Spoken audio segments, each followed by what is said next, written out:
এরপরে আমরা দেখব কম্পাউন্ড থেকে কমপ্লেক্স, কম্পাউন্ড সেন্টেন্স থেকে কমপ্লেক্স সেন্টেন্সে রূপান্তরিত করা।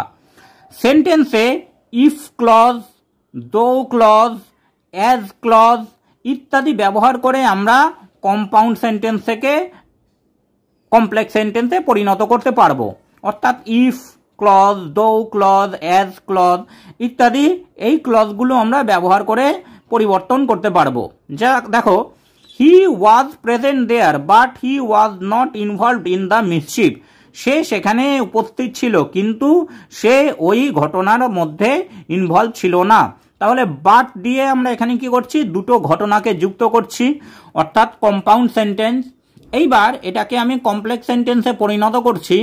দো হি ওয়াজ প্রেজেন্ট, যদিও সে সেখানে উপস্থিত ছিল। দো হি ওয়াজ প্রেজেন্ট দেয়ার, যদিও সে সেখানে উপস্থিত ছিল। He was not involved in the mischief, সে ওই ঘটনার মধ্যে ইনভলভ ছিল না। অর্থাৎ he was not involve in the mischief এটা মেন ক্লজ, আর দো হি ওয়াজ প্রেজেন্ট দেয়ার, যদিও সে সেখানে উপস্থিত ছিল, এটা কি হচ্ছে, এটা ডিপেন্ডেন্ট ক্লজ বা সাবঅর্ডিনেট ক্লজের মতো কাজ করছে। তাহলে মেইন ক্লজ আর সাবঅর্ডিনেট ক্লজ দুয়ে মিলে এটাকে কমপ্লেক্স সেন্টেন্সে রূপান্তরিত করা হলো। তারপরে দেখো, হি ওয়াজ টায়ার্ড, সে ছিল ক্লান্ত। So he could not walk, সেই জন্য সে হাঁটতে পারেনি। তাহলে হি ওয়াজ টায়ার্ড এটি একটি ঘটনা, সো সো একটি কনজাংশন দিয়ে হি কুড নট ওয়াক, সে আর হাঁটতে পারেনি। তাহলে দুটি ঘটনাকে বা দুটি মেন ক্লজকে সো দিয়ে যুক্ত করা হয়েছে, কম্পাউন্ড সেন্টেন্স। এবার এটিকে কমপ্লেক্স সেন্টেন্সে পরিণত করা হলো। He could not walk because he was tired, সে হাঁটতে পারেনি কারণ সে ক্লান্ত ছিল। অর্থাৎ বিকজ হি ওয়াজ টায়ার্ড এটিকে সাবঅর্ডিনেট ক্লজে পরিণত করে কজ এফেক্ট অর্থাৎ অ্যাডভার্বিয়াল ক্লজে রূপান্তরিত করা হলো। হি কুড নট ওয়াক, সে হাঁটতে পারেনি, বিকজ যেহেতু হি ওয়াজ টায়ার্ড, যেহেতু সে ক্লান্ত ছিল।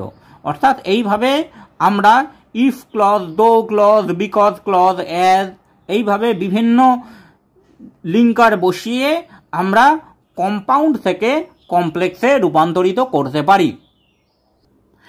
এইবার আমরা দেখব কমপ্লেক্স থেকে কম্পাউন্ড সেন্টেন্স, কমপ্লেক্স সেন্টেন্স থেকে কম্পাউন্ড সেন্টেন্স। কমপ্লেক্স সেন্টেন্সে আমরা অ্যান্ড, বাট, অর ইত্যাদি কনজাংশন বসিয়ে বা যোগ করে আমরা কমপ্লেক্স থেকে কম্পাউন্ড সেন্টেন্সে রূপান্তরিত করতে পারবো। যেমন দেখো, অ্যাজ ইট ওয়াজ রেনিং, যেহেতু বৃষ্টি হচ্ছিল, হি কুড নট গো, সেই জন্য সে যেতে পারেনি। Complex sentence. এইবার এটাকে কম্পাউন্ডে পরিণত করা হলো। ইট ওয়াজ রেনিং, বৃষ্টি হচ্ছিল, অ্যান্ড একটি কনজাংশন বসলো, দাস হি কুড নট গো, তাই সে যেতে পারেনি। তাহলে হি কুড নট গো এটি একটি finite verb, and it was raining এটি একটি ফাইনাইট ভার্ব। অর্থাৎ দুটো মেন ক্লজকে এখানে অ্যান্ড দ্বারা যুক্ত করা হলো, অর্থাৎ এটি কম্পাউন্ড সেন্টেন্সে পরিণত হলো।